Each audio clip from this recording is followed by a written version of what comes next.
Boa noite, pessoal. Nós já vamos iniciar aqui. Sejam todos bem-vindos, né, ao segundo workshop em Data Science, aqui da Universidade Federal de Lavras. Meu nome é Paulo Henrique, sou professor do Departamento de Estatística.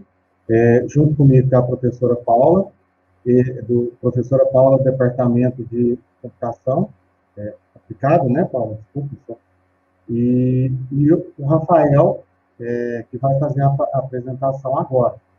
E daí a gente vai iniciar, primeiramente, agradecer, Rafael, a sua disponibilidade aí, a sua participação, né? É um prazer você estar aí participando conosco, contribuindo nesse segundo workshop.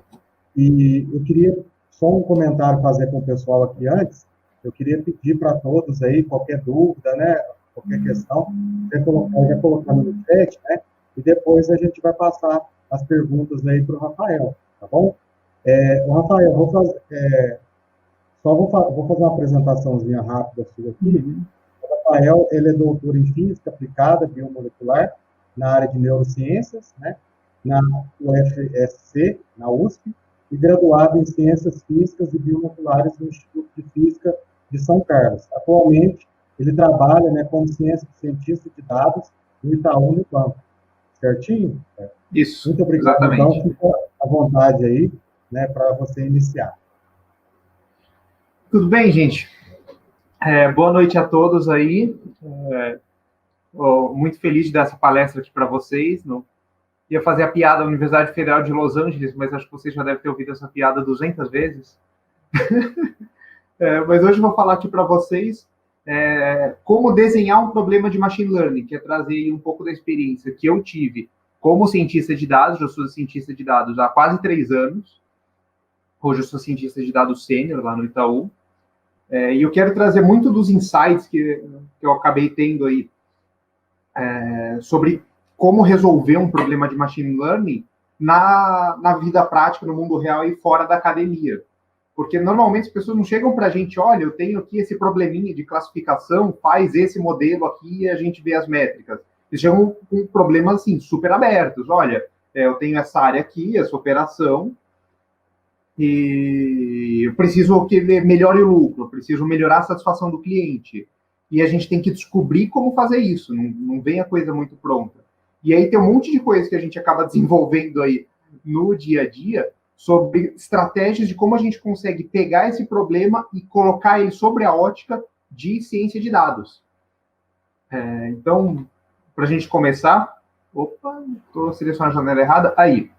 Eu sempre gosto de apresentação colocar aqui uma take-home message, que são aqui as mensagens que eu quero que vocês leiam elas, vocês vão lembrar delas durante essa palestra, no fim delas, quando vocês forem dormir, amanhã quando estiver tomando café da manhã, amanhã quando vocês estiverem almoçando, aquela mensagem que eu quero que vocês tatuem ela no cérebro de vocês, no hipocampo de vocês, a região do cérebro responsável pela formação de memória. Então isso aqui, vocês podem esquecer tudo que eu falar hoje, mas isso aqui eu quero que vocês lembrem. Primeiro ponto, quando a gente está tratando com um problema de ciência de dados, conheça o seu problema, e conhecer para além das técnicas de toda a estatística e tal que a gente vai usar. Mas alguém chegou com um problema para vocês. Qual é a dor que vocês querem resolver? Qual que é efetiva? Por que essa pessoa veio e falou, olha, eu preciso de uma solução de dados? O que está machucando ela hoje? O que ela não está conseguindo fazer bem? O que ela quer fazer melhor? Entender muito o dia a dia dela e como a gente pode trabalhar para ajudar. O segundo ponto, que é uma coisa que é até um processo de desconstrução quando a gente começa, o nosso trabalho aí como cientista de dados não é fazer modelo, é trazer soluções racionais, científicas, baseadas em dados, mas modelos são o meio, e a gente vai ver aqui muitas vezes, a gente nem precisa de um modelo, se a gente fizer uma média bem feita, uma estatística bem feita, a gente já resolve muito o problema do cara. E muitas vezes a gente precisa do modelo, mas não é necessariamente um modelo de classificação. A gente precisa de um insight, de uma importância de variáveis, de um agrupamento que a gente consiga interpretar ali e eles consigam usar isso para fazer políticas diferentes. E, por último, muito conceito aqui, MVP, é um conceito de empreendedorismo, que é produto mínimo viável, Minimum Viable Product.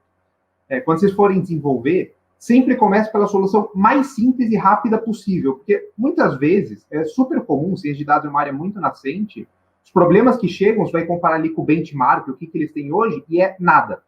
Eles selecionam pessoas aleatoriamente, eles não têm método nenhum. Então, se você entrega qualquer coisa, uma média bem feita, uma média ali por grupos, muitas vezes já conseguem pilotar isso, já conseguem ganhar retorno o mais rápido possível. E a gente vai fazendo uma série de entregas, uma série de soluções, cada vez um pouquinho melhores, que vão ajudando as pessoas passo a passo aí. Deixa eu só colocar aqui para poder ver o relógio. Aí. Então, o primeiro dos 4 pilares que eu gosto de pensar aqui para desenhar um problema de machine learning eu realmente preciso de um modelo? Eu preciso usar uma técnica avançada? Eu preciso aplicar um método? Ou a coisa talvez seja mais simples do que isso? Um exemplo que eu gosto de pensar é quando a gente entra lá na Amazon, você vai procurar um produto, por exemplo, aqui se procura um videogame, tem esse frequentemente comprados juntos. Isso aqui é uma solução em dados. Vamos ver, de todo mundo que comprou um Nintendo Switch, o que essas pessoas compraram junto? E vamos colocar aqui como anúncio para a pessoa. Porque o cara que comprar só o videogame vê isso, olha ali o preço, pô, não é tão caro. E é o empurrãozinho que ele precisava para comprar algo a mais e aumentar o faturamento da loja. Isso é uma coisa que dá tão certo, que eles fazem todas as possíveis variações disso. Clientes que visualizaram também visualizaram. O que eles compraram depois de visualizar? O que eles compraram junto, compraram em outro momento. E aí eu vi que vocês tiveram várias palestras de text mining hoje. Tem até uma solução de texto. Olha, as pessoas compraram esse produto, o que eles costumam mencionar? E você clica aí, ali, você já consegue filtrar os comentários que tem aquele termo. E aí você pode usar um pouquinho de NLP ali para ver quais termos são relevantes, abrir uma estrutura sintática para ter um insight melhor do que sugerir para a pessoa. Tem tudo isso. Mas, assim, são soluções em dados, mas sem um grande modelo. É uma solução simples, é um insight rápido ali que a gente vai fazer. E aí, para não ficar só nisso, do exemplo da Amazon, tem um probleminha aqui pictórico. Infelizmente, os problemas do dia a dia que eu vejo lá no Itaú, não posso comentar aqui com vocês, porque entra naquela história de segredo industrial e tal, mas eu criei uma série de problemas inspirados em coisas que eu vivi, que dá para a gente comentar aqui. O Matheus perguntou se os slides vão ser disponibilizados, aí eu posso mandar para vocês sim, eu mando para os organizadores, vocês me falam para quem que eu mando, mas eu posso mandar slides para vocês sim, tá? Mas imagina o seguinte problema aqui, a gente tem uma farmácia, inclusive esse layout aqui parece uma farmácia perto da minha casa, e eles estão tendo um problema de fila. Não o tempo todo. Na maior parte do tempo funciona bem, mas em alguns dias tem aquele pico, fica lotado e tal, e eles estão vendo que tem um cliente que passa na porta, vê a fila e nem entra. Estão perdendo o cliente porque tem fila. E o cara tá, putz, mas o que eu faço? Vira, mas tem fila e tem funcionário meu lá guardando remédio e tal, que não tá vendo a fila. Não é culpa do cara, mas ele não tá conseguindo ver toda hora que tem que estar. A fila cresce, chega muito cliente de uma vez, cresce muito rápido. Então, o que a gente pode fazer para melhorar isso? Ele chegou aí para um cientista de dados, preciso de um modelo, preciso de alguma coisa. E a primeira coisa que a gente pensa quando faz isso é, pô, será que a gente não tem uma solução mais simples? Será que eu não posso colocar um risco aqui no chão? E toda vez que alguém vê, olha, a fila passou desse risco, aperta um botão, manda, sei lá, um SMS para todos os funcionários, tem que vir todo mundo para o caixa porque o bicho está pegando. Só isso já vai ajudar ali e vai fazer a fila escoar mais rápido. Mas o problema que a gente fica onde colocar essa linha no chão. Se eu colocar ela muito perto do caixa, toda hora vai vir notificação, a galera vai começar a ignorar, porque ninguém vai conseguir mais trabalhar. Se põe muito longe, vai continuar esse problema de, putz, uma fila que não escoa. Se eu ponho ali no meio, será que eu estou botando um ponto que não é justo ali que a fila vai começar a crescer muito rápido e não vai adiantar? Qual é o ponto ideal para eu fazer minha fila? Você poderia pensar, não, vamos fazer um problema de regressão, um problema aí de um modelo de fila, um decaimento exponencial, um processo estocástico de fila e tal, dos clientes chegarem. Mas será que a gente não consegue uma coisa mais simples do que isso? Vamos pegar a câmera dessa farmácia e botar ali alguém para ir marcando de hora em hora quantas pessoas tinha na fila naquela hora. Poderia ter aí um deep learning para pegar sozinho e tal, mas vamos pegar aqui a mão. Ao longo do mês inteiro, de hora em hora lá, marcou. E a gente tem essa série aqui, de quantas pessoas estavam na fila de hora em hora. De noite costuma ter um pouco menos de fila, de final de semana a loja não funciona, No meio da tarde costuma ter maior, tem alguns dias tem picos grandes. Em geral, aí, ela fica com menos de 20 pessoas na fila. Uma farmácia grande aí, 20 pessoas, imagina que é uma coisa ok. Mas tem mês que chega a mais de 40, tem dia que chega a mais de 40. Como que a gente pode criar esse apetite de fila? Vamos olhar aqui para a quantidade de pessoas na fila acumulado. Vamos olhar aí para o percentil, para os percentis dessa distribuição. E aí o dono da farmácia pode olhar e falar, nossa, minha farmácia aqui funciona bem, sei lá, 90% do tempo, 95% do tempo. É só 5% das vezes que o bicho pega e eu não sei o que fazer. Então, qual que é o apetite bom de fila? O percentil 95. Se eu ponho ali na marca onde tem 20 pessoas na fila, mais do que isso é quando o bicho está pegando. Então, aí faz sentido mandar um alerta para todo mundo para resolver. Até pode botar ali um pouquinho antes para garantir. Mas simplesmente com um estudo bem feito de percentis da distribuição da fila, eu já consigo resolver muita coisa. Eu não preciso de um modelo. E aí depois, beleza, a gente pode fazer um modelo para aprimorar isso, fazer um modelo de série temporal e tentar ver de antemão, olha, amanhã é o dia que lota, é sempre o quinto dia útil e tal.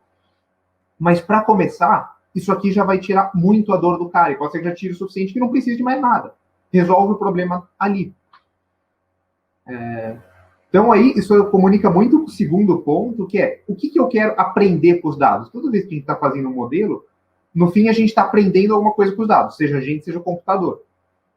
E a gente tem que saber o que a gente quer aprender. Qual que é a dor que a gente precisa resolver. E para entender essa dor, a gente tem que entender o que é feito hoje. E eu gosto de entender esse problema, o que as pessoas fazem hoje, qual que é o benchmark da área, o que eles trabalham hoje sem modelo, às vezes eles já têm um modelo, eles querem que substitua, às vezes é um modelo de regra de negócio. Eu gosto de pensar aqui nesses 4 pilares. Então, primeiro, hoje, quais dados essa área usa para resolver esse problema? Então, no caso lá da farmácia, o que o gerente dessa farmácia até então usava para tentar resolver esse problema de fila? Pode ser que nada, pode ser que seja reclamação de cliente, quando ele começa a ouvir que está mais barulhento, ele está começando a perder cliente.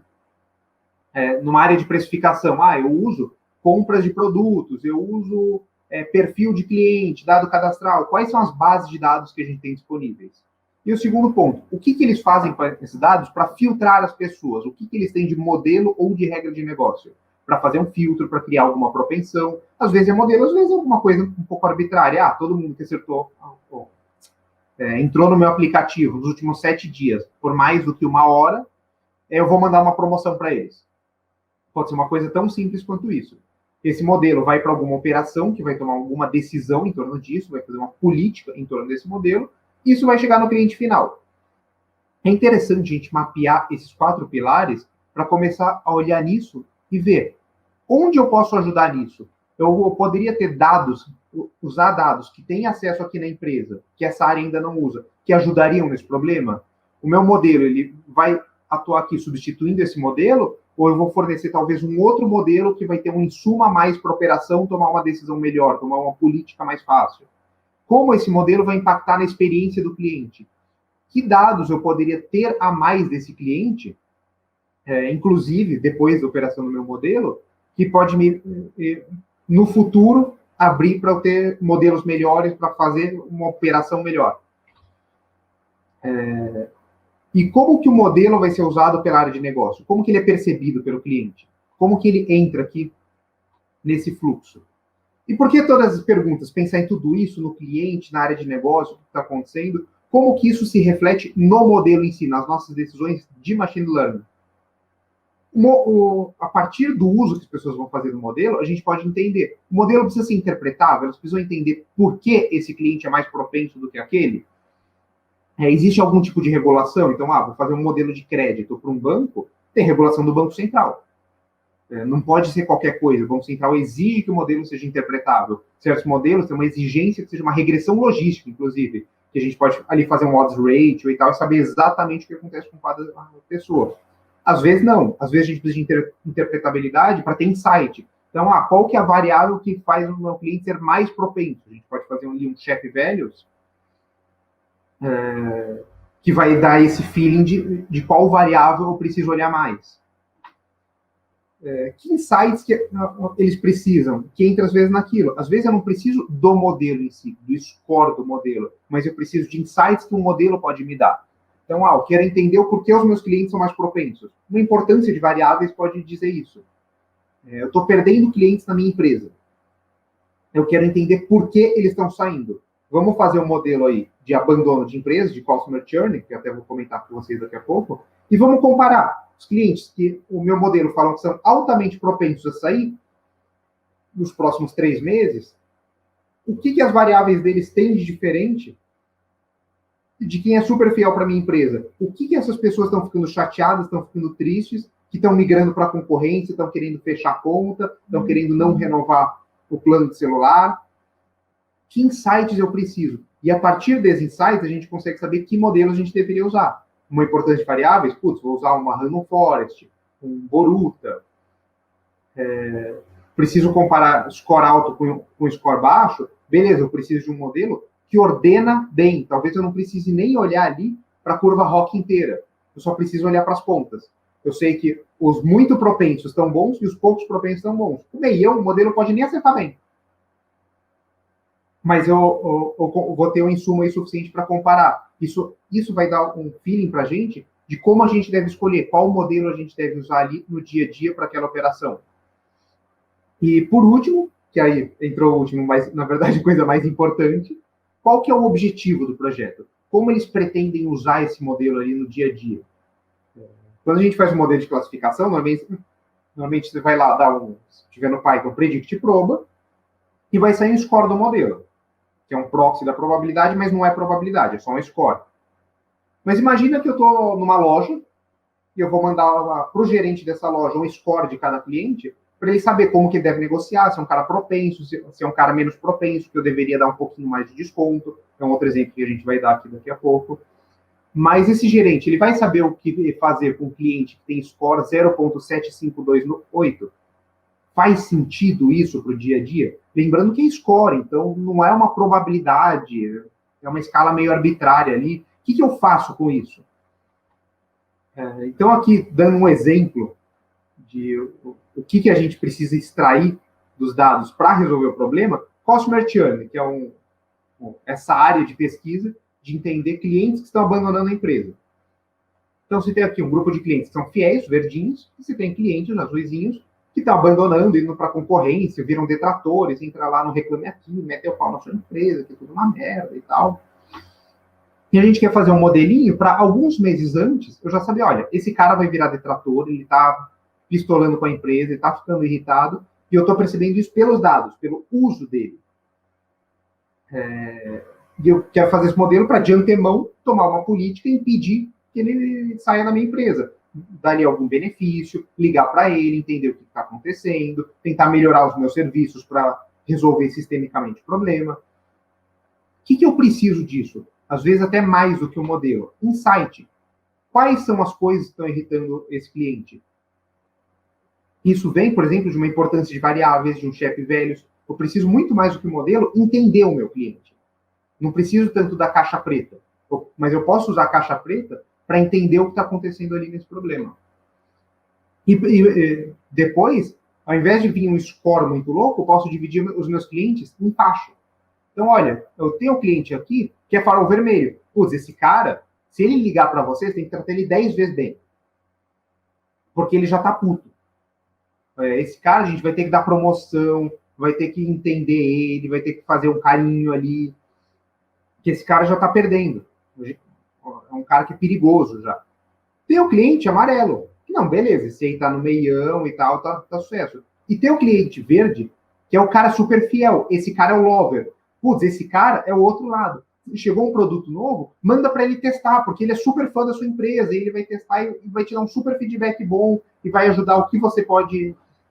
Vai te falar o que você pode melhorar, o que não tá legal, o que tá acontecendo. Ao invés de olhar para o score, a gente olha para faixas. E isso fica muito mais fácil da gente lidar em termos de operação, das pessoas entenderem o que está acontecendo com o seu modelo. O que leva a gente aqui para o próximo pilar? Quais são os modelos que são necessários para a gente fazer para resolver esse problema? Normalmente a gente pensa em classificação, regressão, agrupamento, essas grandes áreas de machine learning.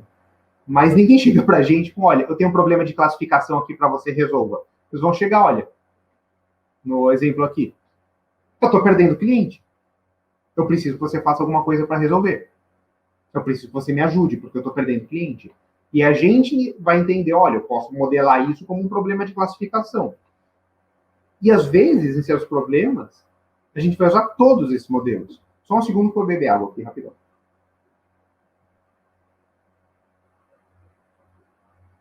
Uma solução não necessariamente vai se limitar a um desses modelos, mas eu posso fazer um apanhado deles.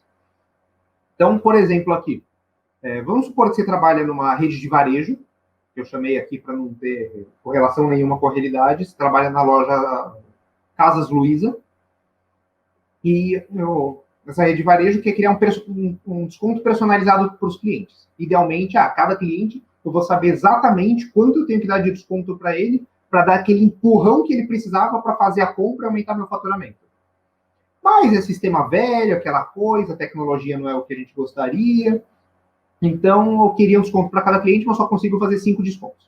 Eu consigo fazer 5 políticas aí. Para esse cliente, vai ter esses descontos, para esse vai ter esses outros, e só 5 faixas aí. Porque é o que cabe no meu sistema, eu tenho que subir uma planilha Excel à mão ali e tal, e é o que dá. Como que a gente faz isso? Aí, já segue um conceito aqui de problemas de precificação, que sempre aparece em todo problema de precificação, que é a ideia de preço ótimo, aqui no caso, desconto ótimo. Quanto mais a gente der desconto para a pessoa, maior a propensão dele comprar. Idealmente, se você der um produto de graça, ninguém vai rejeitar. O cara pega o produto e vende e tem lucro com isso.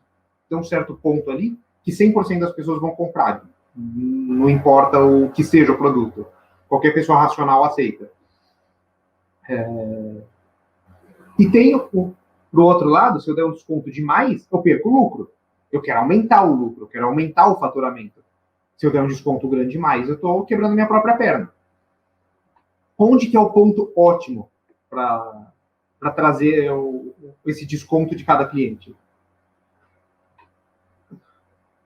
Consolidando esses conceitos aqui em gráfico, como funciona? O preço aqui, quanto maior o preço, menor a quantidade de vendas que eu vou ter. Em média, menor a propensão dos clientes, menos pessoas compram, menor o meu absoluto de vendas, a quantidade absoluta de produtos vendidos. E, por outro lado, quanto maior o preço, maior o lucro que eu tenho por produto. Se eu multiplico essas duas coisas, eu vou ter aí mais ou menos uma parabolinha. Imagina que as duas coisas são retas, ou pelo menos funções monotônicas, e eu devo ter um ponto ótimo aí. Esse máximo aqui é o ponto que maximiza o meu lucro. Então, para esse produto, se eu colocar ele a esse preço, eu maximizo o meu lucro. Só que qual que é o lance? Essa curva aqui que cai, a propensão do cliente em função do preço, é o que se chama em precificação de elasticidade.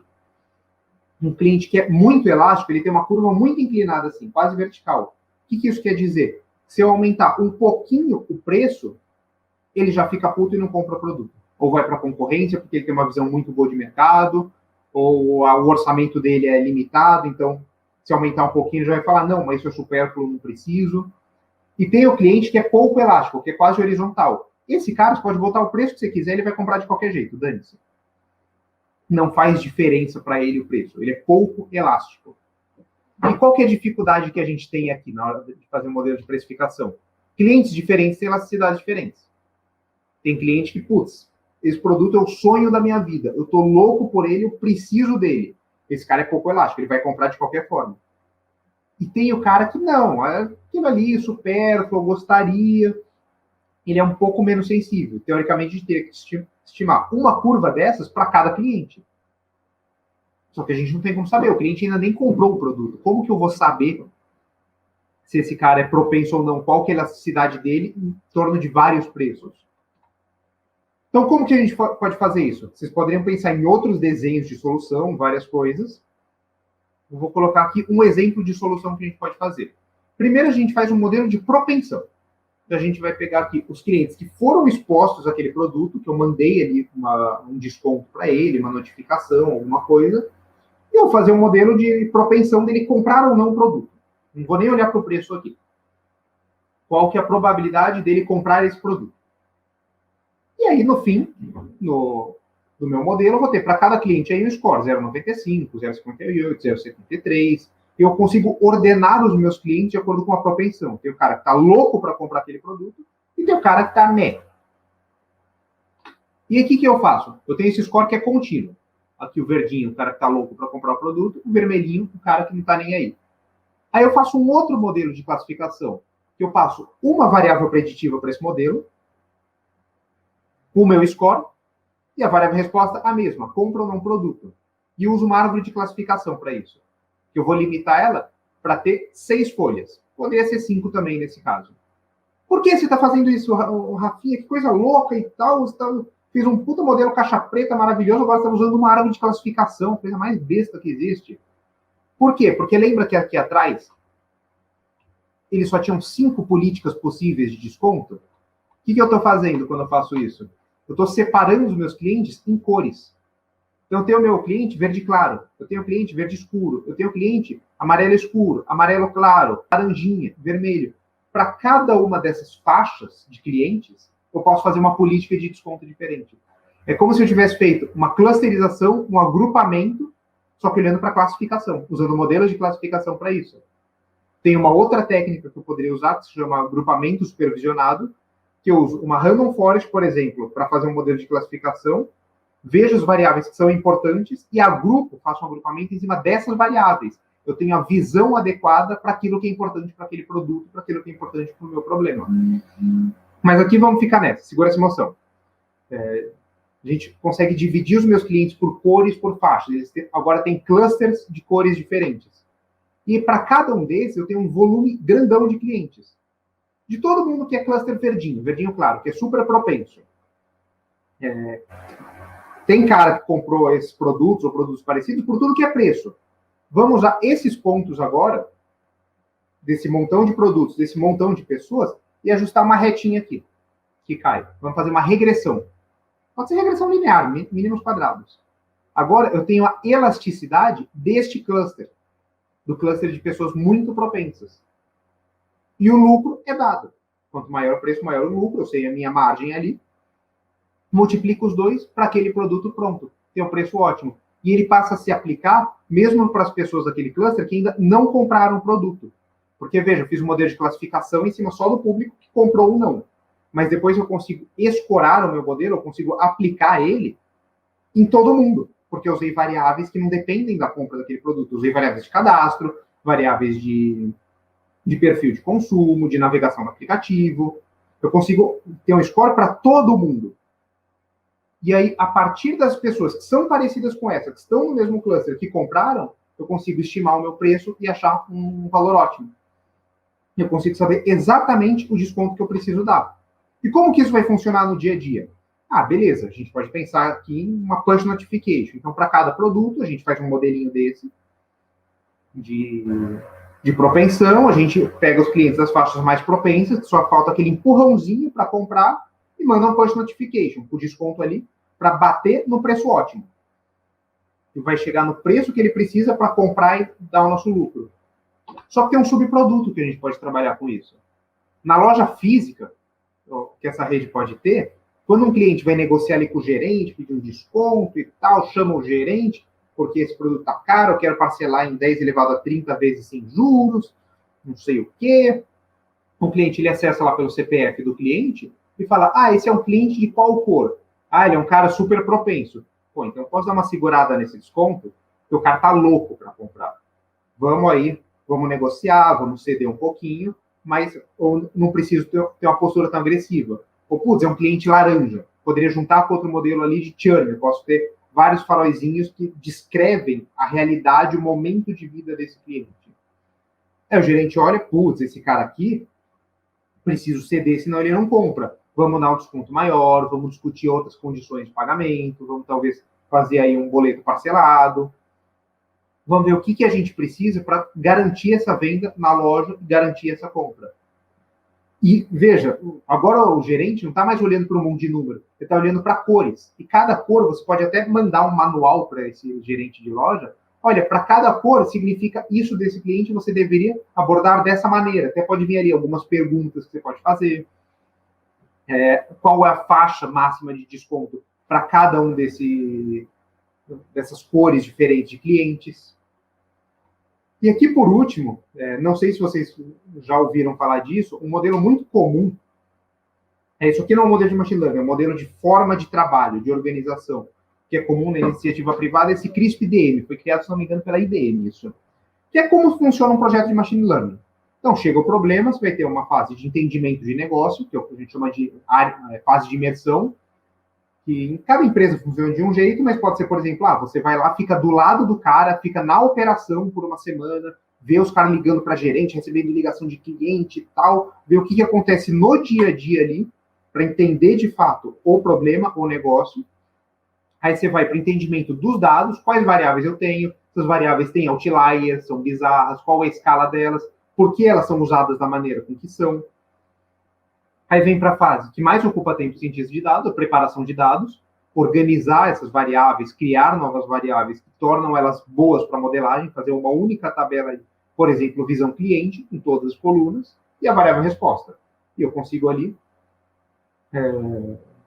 fazer o meu modelo. Inclusive, uma parte que eu não comentei aqui, que vem nessa de entender a dor, às vezes definir a variável resposta. Nem sempre é claro o que a gente deve prever. Então, tem uma grande discussão aqui no entendimento de negócio dos dados, de definir isso. Qual é a variável resposta? O que a gente quer prever que vai curar a minha dor, que vai me ajudar, que vai trazer insight, que vai me permitir fazer políticas melhores. E a gente prepara os dados, cria essa variável resposta, cria as colunas que a gente precisa para poder trabalhar, fazer o modelo, faz os nossos modelos, faz grid search, faz um montão de modelo dentro das restrições que a gente tem de interpretabilidade, de negócio, de quais insights a gente precisa, qual que é o viés do modelo que a gente vai usar.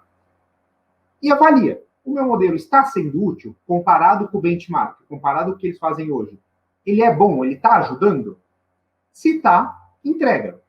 Manda para uma fase de produção, para o pessoal aí de engenharia de machine learning, que vai colocar numa cloud AWS, alguma coisa, que vai entregar isso de forma sistêmica, automática, para as pessoas poderem usar. Às vezes pode ser até uma coisa mais simples, pode ser um código que você manda. Se você fez um modelo aí de árvore de decisão, isso pode virar no fim uma query SQL, um monte de ifs e elses ali, que você implementa direto numa base de dados. Só qual que é o lance? Onde que a gente gasta muito tempo e que é um risco toda vez que se começa um projeto de machine learning, que é o que assusta as pessoas? Essas idas e vindas aqui, esses passinhos para trás.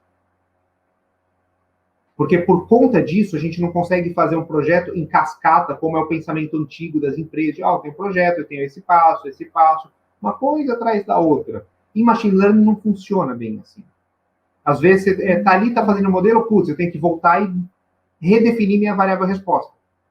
Se eu aqui, na fase de avaliação, na fase de modelagem, mudou a variável resposta, você voltou para cá, para o business understanding.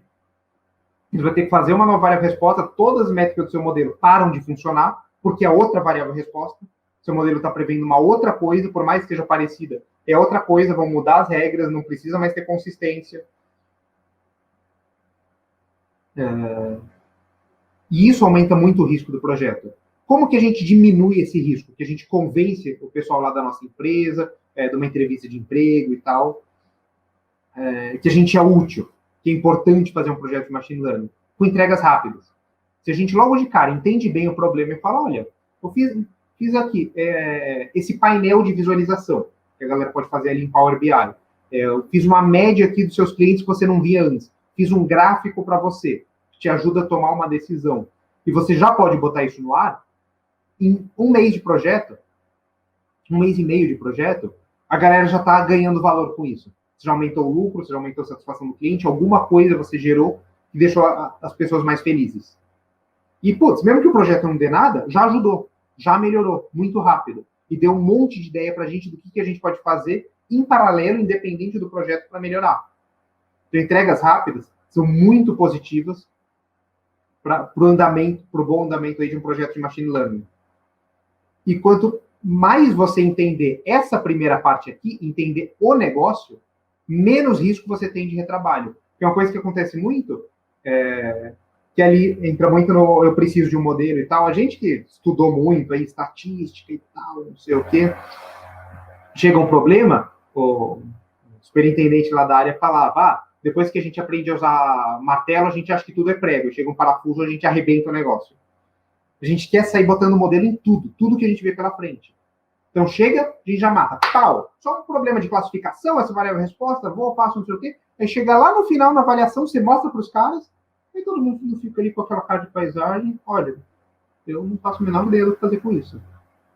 Chegou a score aí, não sei para que serve, não está separando meus clientes, ou seu modelo só previu um monte de coisa que a gente já sabia, que a gente já tinha a mesma intuição, já estava fazendo aqui. E eles têm que voltar e refazer tudo. Quanto mais você entender como eles vão usar, por que eles querem aquele problema, qual é a dor que você precisa resolver, menos o risco de retrabalho. Menos essa chance de voltar para cá.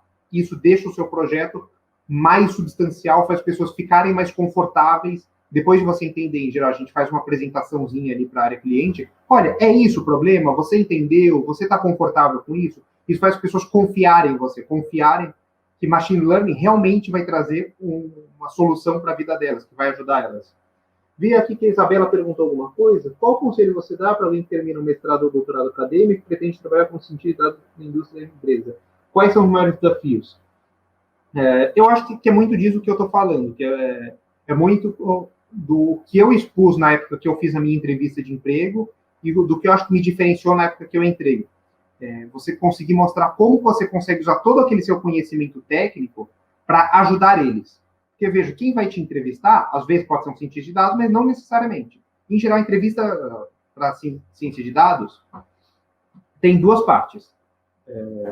Tem uma parte que é técnica, que eles vão lá te mandar ou uma prova de múltipla escolha, alguma coisa assim, depois vão te mandar uma base de dados, falar, dá teu show aí, me fala o que você faz com essa base de dados, que eles querem ver se você consegue estruturar um problema de machine learning. Essa parte é bem técnica, e às vezes tem uma sabatina, alguma coisa que eles vão querer entender se você se preocupa com os riscos gerais do modelo. Você consegue perceber se o seu modelo tem um overfit, que isso é um risco muito grande depois, na hora da gente colocar no ar. Você consegue perceber que se você tiver uma base de dados muito grande, você não pode usar uma técnica, por exemplo, que nem KNN, porque vai levar a idade do universo para ela treinar. Você vai consumir todo o recurso computacional e não vai terminar.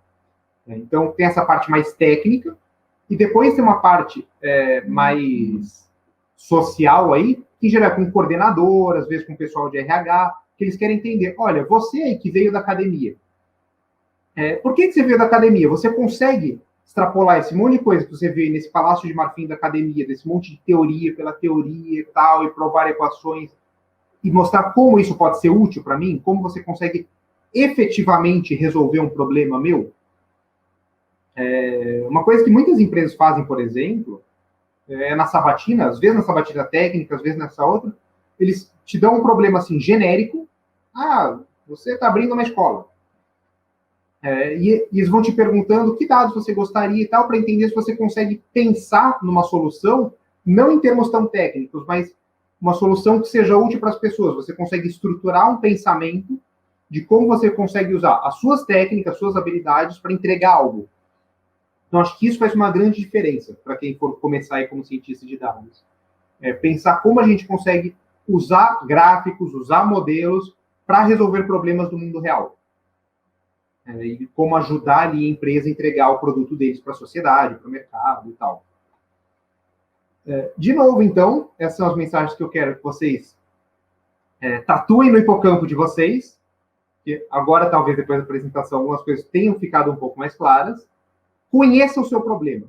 Alguém chegou para vocês com, olha, a minha área, eu preciso melhorar meus clientes e tal. Por que você quer isso? Por que isso é uma dor? Por que você não consegue resolver isso hoje? O que está te travando? O que te tira a noite de sono, que é um problema para você ali no seu dia a dia? E aí você vai entender como você pode usar os seus conhecimentos de dados, de estatística, de modelagem, para resolver essa dor, para ajudar essa pessoa de alguma forma no dia a dia dela.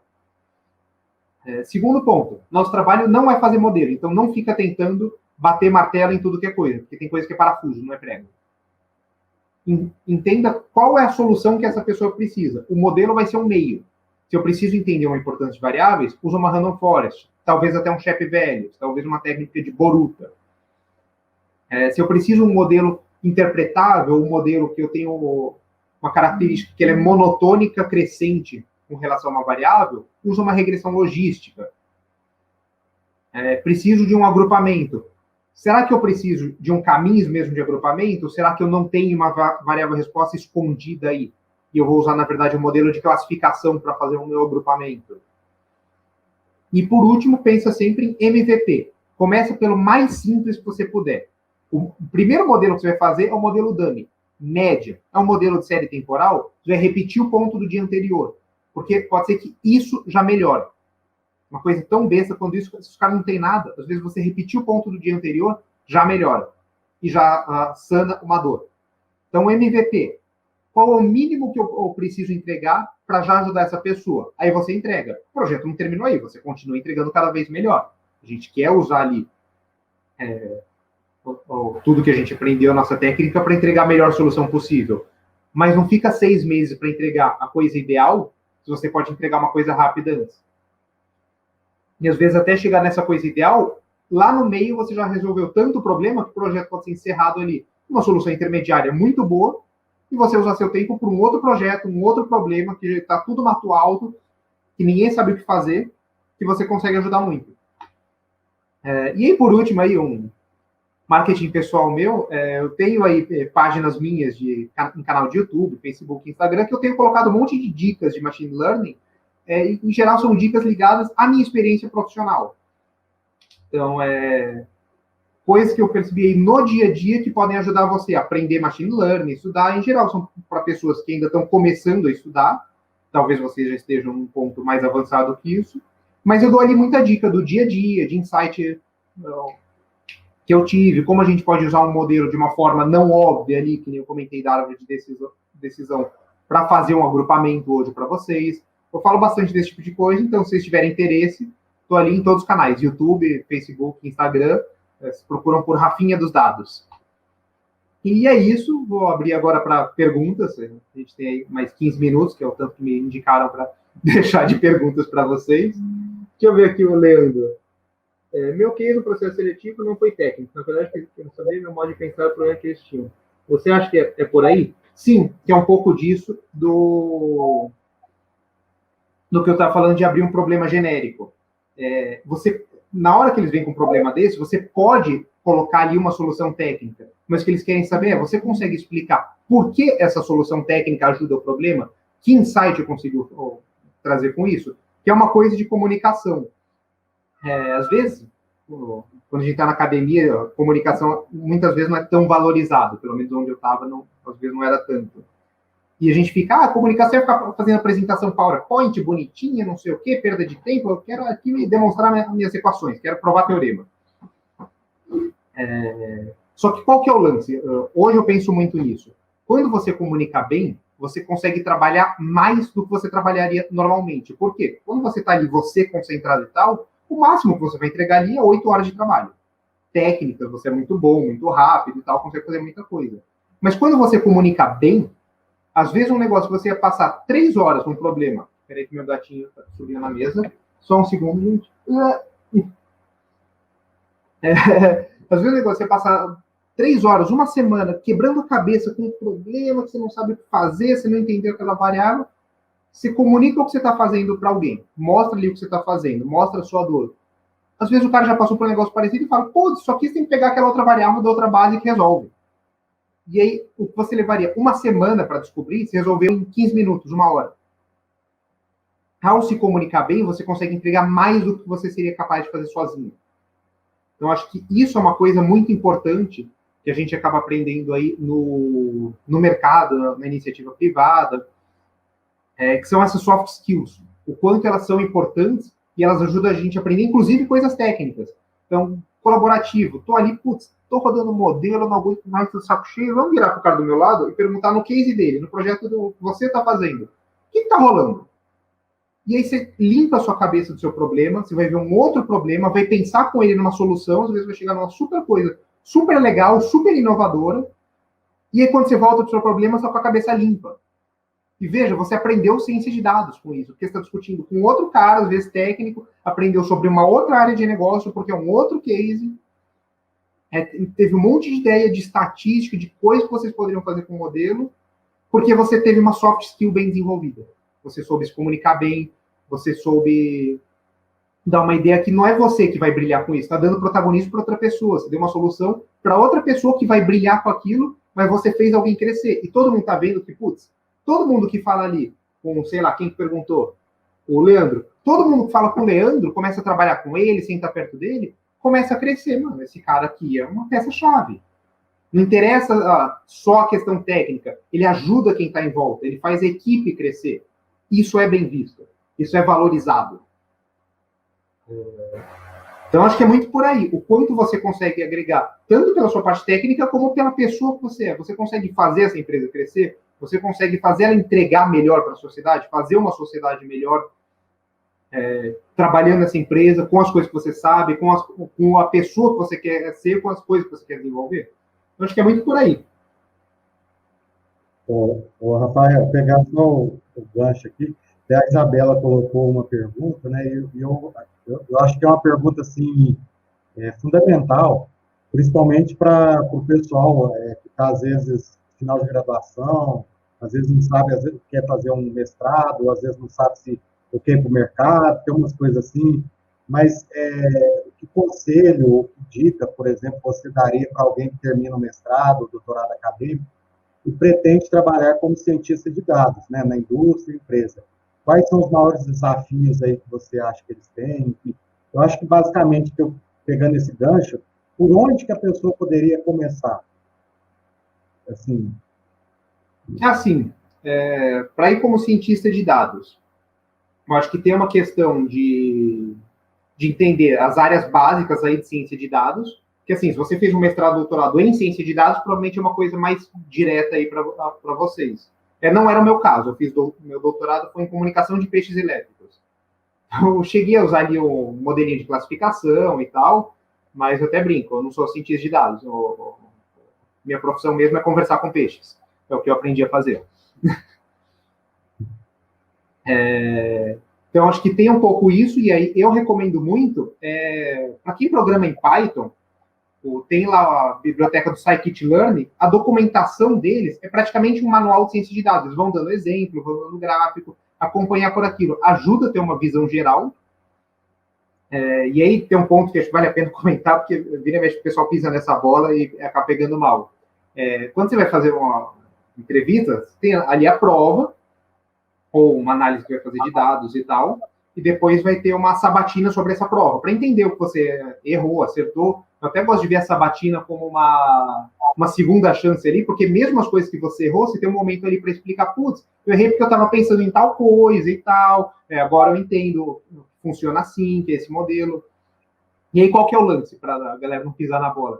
Depois que você faz essa prova ali, análise de dados, prova teórica, até a sabatina, dá uma estudada naqueles conceitos, tenta descobrir o que você errou e chega já na sabatina sabendo aquilo. Mostra que você correu atrás, que você se aprofundou naquilo. Você não precisa saber com detalhe todos os pontos. Né? Quando você abre aqueles fluxogramas de ciência de dados, que abre ali a infraestrutura de computadores, Hadoop, Big Data, classificação, regressão, otimização linear, otimização não linear, ninguém sabe tudo aquilo. É um monstro aquilo. Nenhum cientista de dados sabe todos aqueles temas. Saiba ali um apanhado geral de forma que você consegue provar que você ajuda aquele problema, você resolve a dor daquela empresa. E aí é muito mostrar isso na entrevista, ter essa skill aí, de mostrar o quanto você consegue usar o seu conhecimento para ajudar eles. Eu vi que a Simone perguntou aqui também se eu uso Python apenas ou R também. Isso varia um pouco de empresa para empresa, tá? Lá onde eu trabalho é aberto, então tem gente que programa em Python, tem gente que programa em R. Às vezes, quando você está num time, um cientista programa em Python, outro em R, aí fica aquele blend ali, a gente usa a ferramenta que nem Reticulate ou RPy2, que a gente consegue comunicar um código com o outro. Às vezes, o pessoal de Python, o cara de R assumiu mais a liderança, entende aquele problema, faz a maior parte. Então, a gente adapta ali. Sim, você programa Python, você consegue entender o código em R. A minha linguagem nativa é Python. Mas muita gente programa em R, eu consigo ali me virar. E vice-versa. Eu já trabalhei com gente que era mais proficiente em R, mas a gente pegou um projeto que já estava em andamento e tal, e estava muita coisa feita em Python. O cara aprendeu ali o suficiente de Python e seguiu a vida. A linguagem não deveria ser um problema, tá? E, em geral, as duas coisas são valorizadas para cientista de dados. Se você sabe uma linguagem, sabe fazer bem aquilo, acabou, sabe? O importante é você saber o que você está fazendo. Porque nas duas você vai gerar um modelo e daí um ponto fit. E todo modelo você consegue simplesmente dar ponto fit, gerar uma caixa preta e cuspir número. O importante é você entender o que você está fazendo, sabe? Dar ponto fit é a parte fácil. E depois tem uma pergunta do Fábio, que ele fala na ciência de dados, né, quem pretende trabalhar no mercado deve esperar lidar mais com a parte de programação da área ou social, de entender bem o cliente e os problemas. Olha, os dois. Os dois entram muito, só que em etapas diferentes. Deixa eu voltar aqui no CRISP-DM. Onde que entra muito a parte social. Nesse começo aqui, que você está fazendo entendimento de negócio, entendimento de dados, entendimento de negócio está ali imerso, totalmente dentro do problema dos caras, entender o dia a dia. Entendimento de dados já está começando ali com uma programação, está fazendo uma análise preliminar, alguns gráficos, mas tem um monte de variável que se você pergunta para um cara um negócio que você não está entendendo, em 5 minutos ele te dá um deparo, essa variável aqui, 1 é doente, 2 é saudável, 3 é suspeito. E aí você entende o que é aquela loucura. E as variáveis, assim, elas chegam das formas mais bizarras que você já viu, tá? Campo de idade, sempre vai ter a pessoa com 273 anos, vai ter idade negativa, vai ter missing, vai ter 999, e aí, às vezes, você só clipa ali. Às vezes tem um significado essa porcaria. Então, a idade negativa, idade -1, quer dizer que o cara não informou. Idade -2 quer dizer que o dado corrompeu. Idade -3 quer dizer uma outra coisa. Eles chamam isso, você pode ter vários tipos de valores faltantes. E para cada um deles tem um tratamento diferente. Então, nessa parte, o social também entra bastante, que aí já começa a ter um blend de programação social, fazer aquelas análises preliminares, vai esbarrar num problema e perguntar, cara, o que está acontecendo aqui? E aí ele vai te ajudar. Aí, em preparação de dados e modelagem, entra muito programação, e a questão social vem ali, às vezes, uma vez por semana, uma vez a cada 15 dias, de mostrar o que você está fazendo, para ver se você está no caminho certo e diminuir esse risco de você voltar lá para trás, porque, putz, não tem nada a ver com o que a gente quer. E é aquele negócio. Vira e mexe, a gente acaba tendo reunião com o superintendente, com o diretor, a galera grandona e tal. Eles não entendem nada de ciência de dados, não entendem muito de estatística. Alguns até entendem, mas não necessariamente. Não é por isso que o cara vai ser diretor. Mas o cara tem um conhecimento de negócio que, assim, se fez todo o modelo, validou lá e tal, mostra pro cara, ele bate o olho no número. Ah, não, esse número aí tá errado porque você não levou em conta a área tal que gera tal número, que tem não sei que imposto que a gente paga, e aí você tem que corrigir, acho que vai dar mais ou menos tanto. O cara bate o olho e entende tão profundamente da operação dele, de tanta gente está fazendo, do cliente e tal, que, assim, um comentário do cara, você já muda a direção que você leva o seu modelo e consegue fazer uma coisa muito melhor. Você tira uma ideia de uma feature engineering que resolve o seu problema. Mas aqui nessa parte é um pouco menor essa questão social, você faz muita programação, e aí tem uma parte de comunicar ali para entender o caminho, tirar um insight e tal. E aí nessa parte final da avaliação para o deploy, aí entra um misto que, assim, as pessoas vão usar o seu modelo. Aí você vai entregar para elas e elas vão vir fazer o social com você de, olha, me ensina seu código, me fala como a gente pode usar ele. Vamos fazer um piloto. Putz, como que a gente pode planejar aqui um piloto para ter grupo controle, grupo teste? Tem galera que, se você mandar o modelo, eles vão chegar, vão botar no público inteiro e você não vai saber se deu bom ou deu ruim. Porque não fez grupo controle, grupo teste, você não sabe se é sazonalidade, você não sabe nada. Então, aí você ajuda eles a fazer essa decisão mais técnica de como separar os dados, como a gente pode avaliar, quais são as melhores formas de a gente capturar um benefício. No deploy, tem muita conversa aí. Às vezes é o cientista de dados que faz isso, às vezes é o engenheiro de machine learning, que é essa conversa mais técnica, de uma programação até mais profunda que a do cientista de dados. Olha, a gente vai implementar aqui numa infraestrutura Hadoop, na AWS e tal, eles vão começar a colocar estruturas de testes unitários no seu código, como que eles chamam? Mecanismo de fail-safe, não é esse o termo técnico, é regra de contingência. Putz, numa base de dados aí, no mês ela não veio.